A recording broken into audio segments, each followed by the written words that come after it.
About to hit record. And welcome back, everybody, to the TV show podcast. I'm Jay Black, joined as always by Angelo and Rhea Hughes. How are you guys? We're great. We're awesome. How are you, Rhea? I am awesome. Thank you. I want to take a moment up front because I don't feel super awesome. We are a day late today. We usually drop on Wednesday nights at 11 p.m. exactly. But because of the fact I was on a stupid boat and my flight back got delayed, I just couldn't get in time yesterday to do that, to record the episode. And on top of that, I know the shows weren't fantastic when I was on the boat. And I know you guys, you come to us not just for great TV insight, but for a commitment to you, the listener, of excellence. That's what Angelo Cataldi's name is associated with, what Rhea Hughes' name is associated with, Jared Clapper's name is associated with a bunch of stuff I'm not legally allowed to talk about, but also excellence. And my name is not necessarily connected to that, but we want to put out an excellent show. And I apologize on behalf of the podcast for not being out on time and also for not sounding great. This is a situation we're working on fixing. And by we, I mean I, because it was my fault. So I apologize to you guys. Okay, we're going to make a statement. And Rhea knows that this is part of my life philosophy. I do not like to rock the boat. No. But the next time you get on one, we plan to sink it. Yeah, believe me, that is, I have been in contact with my management to get off of these stupid boats. It's just, it's my problem for having a cocaine addiction. Honestly, I think it's my fault. I should probably get off this stuff. It's just so much money to buy all that cocaine. That's right. So we're working on fixing that. And I do want to mention, Jay, we had a caller on the morning show this morning. I want to say hello to Bam. He said he loves the TV show that I do with you, Jay, and Angelo, and he looks forward to it every week. So, that's nice to hear. Thank you, Bam. Wham, Bam. Thank you, Bam. So let's switch off of the bad news to something that I think is very good news, which is the NFL ratings. I don't know if you guys paid attention to these. When I sent you the article, it had just been the wild card games, but the divisional playoff stats came in the meantime, and they broke records. The Chiefs had over 50 million viewers, the highest rated program of anything since the Super Bowl, and up big against last year. And, the one caveat to all of this is that for the last 4 years, they've been doing out of home viewing for the first time, where they can actually measure people watching in bars and those places. So the numbers in the past were probably higher than they were given credit for. That said, in a world where everything is sliding to fractured viewing, where nobody's watching anything, to have this monolith still left, what is it that's doing it? Is it the games themselves? Or, as you said last week, Angelo, is it Taylor Swift? Is Taylor doing all of this? Tay got about 5 million of those, probably, I'm thinking. But and I have something I want to say about that at the end of this sequence, because I wasn't happy with an eagle during that whole sequence. But let me just say that. Right? I don't know how you reacted to it, Rhea, but watching it, the two games that were on Sunday were Chris Collinsworth and Tony Romo. All they do is take a sports event you love and make it hard to love. They are awful at what they do. Collinsworth is the worst that has ever done the job. I muted it with I usually bring in WIP and I hear Merrill Reese. I just didn't want to hear one more long speech on how great this guy is and how he's just awful. And Romo has been mailing it in for years now. The NFL's got bad refs, bad TV analysts, a bad commissioner, and money-hungry owners, and they are the number one sensation in TV. Life is not fair. So it's not the announcers, then, we're saying. It's Rhea, do you think it's the quality of the games that's doing it? Yeah, I think it goes to show you that we just love football in this country. But I knew we were going to talk about this. So I kind of looked into some numbers. These were regular season numbers and why they're spiking. So they went up 6% in male. They went up 9% in female, which is the largest that they've ever recorded. Now, is some of that maybe younger Taylor Swift fans? Sure, they're watching the games and listen. She's dating a guy on one of the best teams in the NFL. That's not a bad thing for the NFL to get No. fresh eyeballs on it. What they said, though, the difference with why the viewership they believe, in addition to what you said about now counting the out of home numbers, I never realized, Ange, this is a really high number. 70% of matchups this season were within one score in the fourth quarter. So they weren't That's just it. getting the audience, they were holding the audience, Yeah. which is huge. 70% is, I didn't realize, I was watching Eagles games. Actually, the games in the beginning of the year were all close for the Eagles. But yeah, I think the numbers that are spiking for out of home, young people are realizing football. They did it with the Phillies when the Phillies got Citizens Bank Park. And you remember young people flocked to the park because they figured it was a place to party. Football is a party atmosphere, and people want to be involved in it. Gotcha. Now, this fits right here, so let me just get it in. It's a party atmosphere, and I love these games because I love the sport. But when the Philadelphia Eagles have the worst collapse in the history of their franchise, I don't need the man most associated with their franchise, Jason Kelce, ripping off his shirt and going crazy in the box with Taylor Swift. All right. I was not prepared to drink 40 Bud Lights like he claims that he drank that day. I was not prepared to party after the devastating way the Eagles ended their season, and it didn't play well for me. That's all I'm saying. I wanted to get tell you that why in. it did play well for me, Ange, because you and I would have fought on this. Here's why it played well. What it said to me, number one, is he's absolutely retiring. Okay. He's got a tremendous bond with his brother. I think we know that.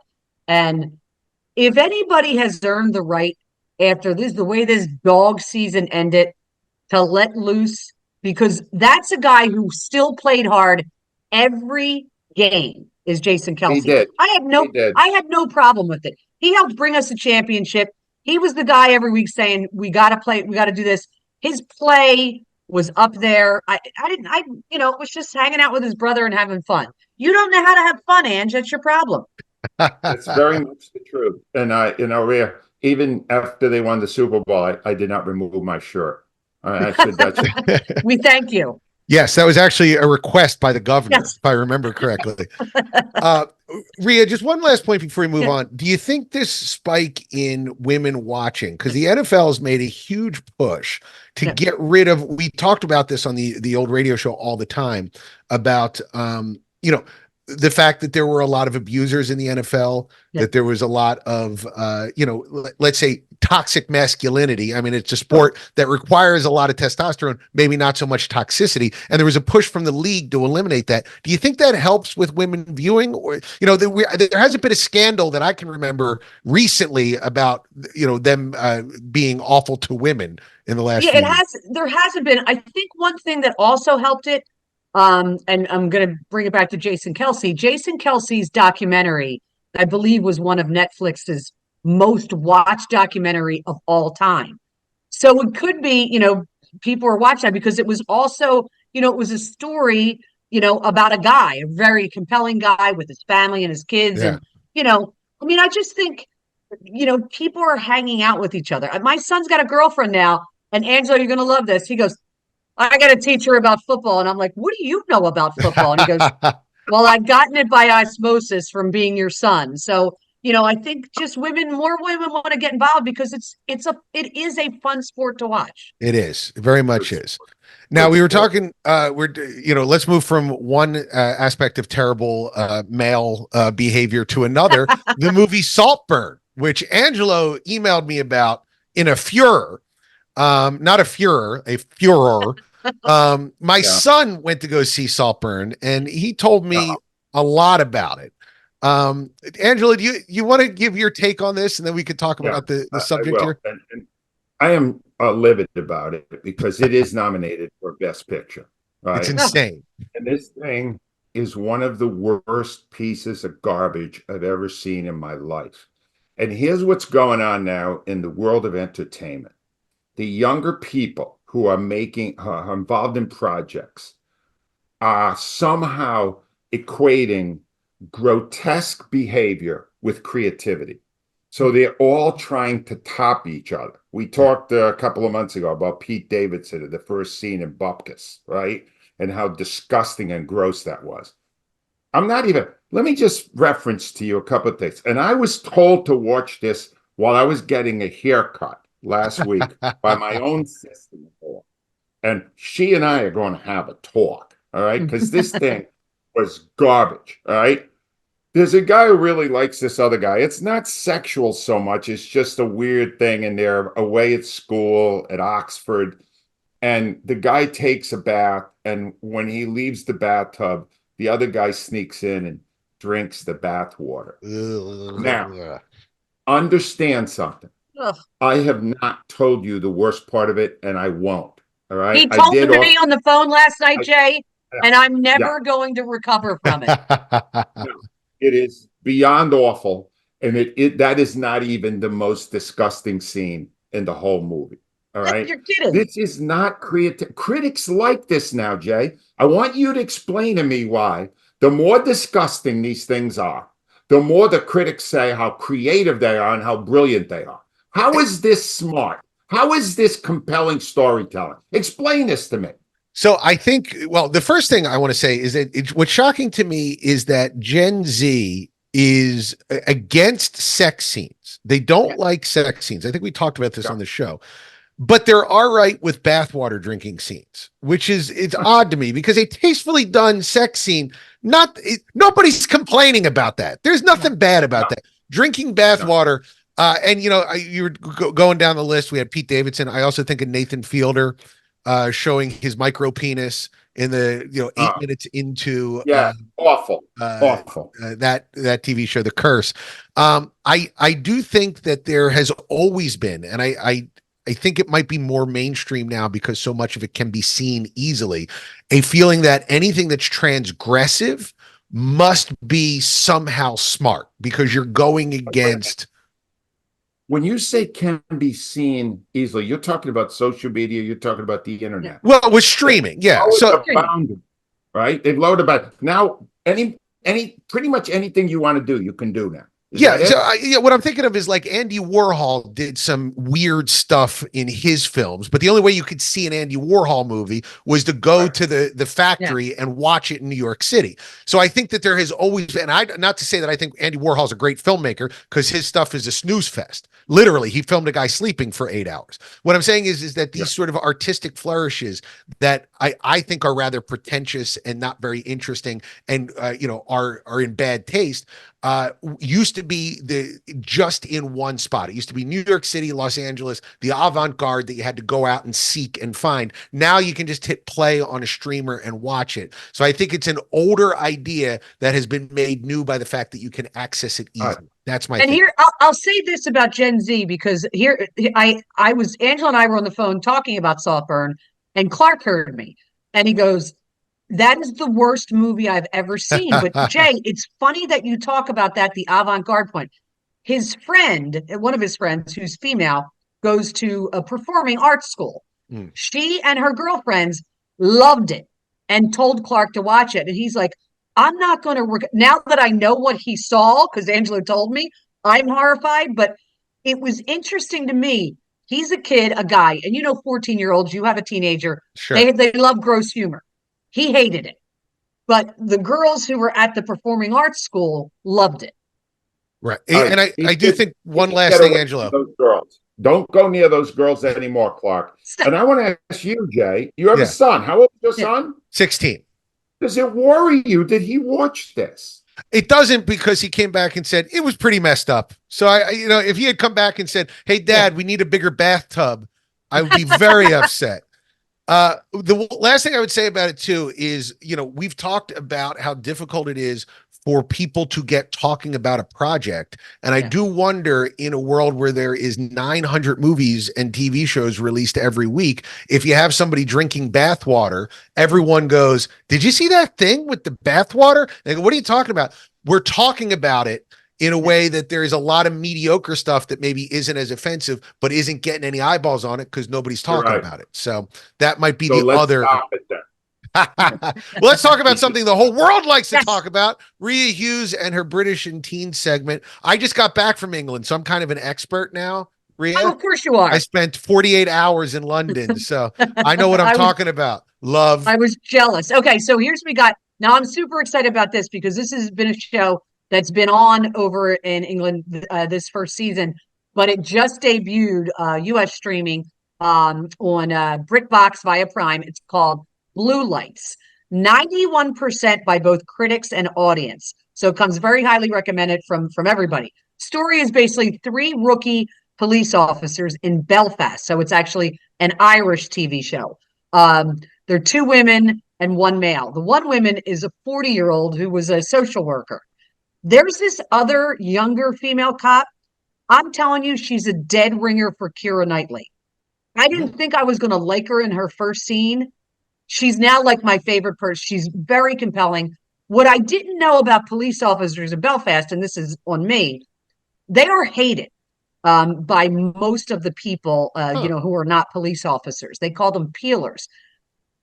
I was blown away. They tell these probationary officers, because the story is about these three officers are going through their probation period as rookies. Every morning when they leave their home, they have to get on the ground and look under their car and make sure there's not a bomb under the car. That's how badly police officers are disliked. They liken them to, part of the British holdover that they had on Ireland. But it's a really well done show. Has a little humor in it, so it's not all. It's the storyline's really interesting. It's like a local gang, run by this one guy. So they only dropped 2 episodes last week. It's 6 episodes. Can't wait to see the rest of them. Extremely well done ensemble series. Fantastic. Name and network, Rhea? What's the name It again? is Blue Lights on BritBox, which you can get by Prime. Okay. All right. Great. And I'm assuming your teen version this week is Saltburn that you and we're not Clark doing watched Saltburn. together. No, you guys are going to love this. So Clark and I somehow came up. I think we saw Matthew McConaughey, and I said, "Clark, have you ever seen Dazed and Confused?" And he was like, "What's that?" So I watched it with him because so Dazed and Confused, it's a coming of age movie. You can get it on Prime or Apple.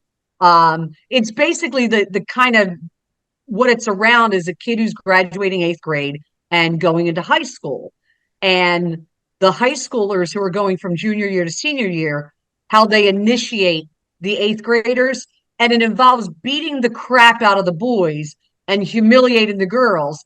And Clark's watching this, and it's got a great cast: Matthew McConaughey, Ben Affleck, Adam Goldberg, Parker Posey, Rory Cochrane. It's phenomenal. The music in it, Clark loved. It's circa 1976. But he goes, "Were there any rules back in the 70s?" I said, "Absolutely not. They're smoking pot, they're smoking cigarettes, all kinds of stuff." But I said to him, he goes, "Did you do anything like that when you were a senior with freshmen?" And I said, "Oh, yeah, we had freshman day, but we just literally put pacifiers in their mouth and made them eat baby food. We didn't beat them up."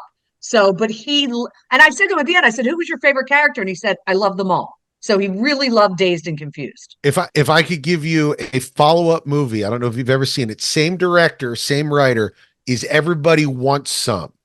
It is, you can think of it as a pseudo sequel. None of the same people are in it, but it's the same vibe. It's in 1980s. It takes place in 1980, and it's a college baseball team. Oh, And it's wow. Okay. another movie where it's a group of people just hanging out, and you just love everybody that you hang out with. Richard Linklater is the king of good hangout movies. So Oh, yes, he nailed it in this one. I hadn't watched it in a long time, but I forgot how much I loved it. It's absolutely phenomenal. Yeah, see if you can find out where that is available now. Everybody wants some. That sounds like a good thing. Oh, that one. Okay, sorry. Let's check on that. Let me tell you what I saw, because I got something great this week. I'm so happy when I have something great, something I can give you a full-fledged, full-voiced recommendation. And it's a 3-part documentary on Netflix called American Nightmare. Wow, what a story.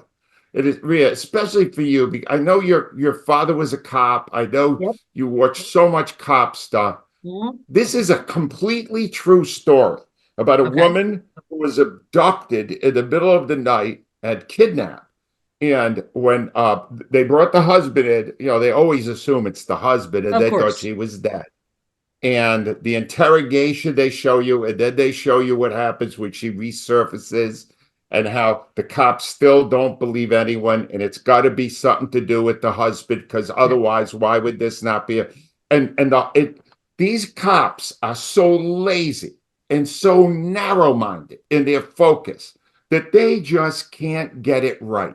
If it's not the spouse or the boyfriend or the girlfriend, most cops just don't look anywhere else. No, they and don't. It caused this insane sequence of twists and wild turns. It is fantastic. This is so good. It was done by the same documentary people that did The Tinder Swindler, which was a very good one. Yeah, this very is good.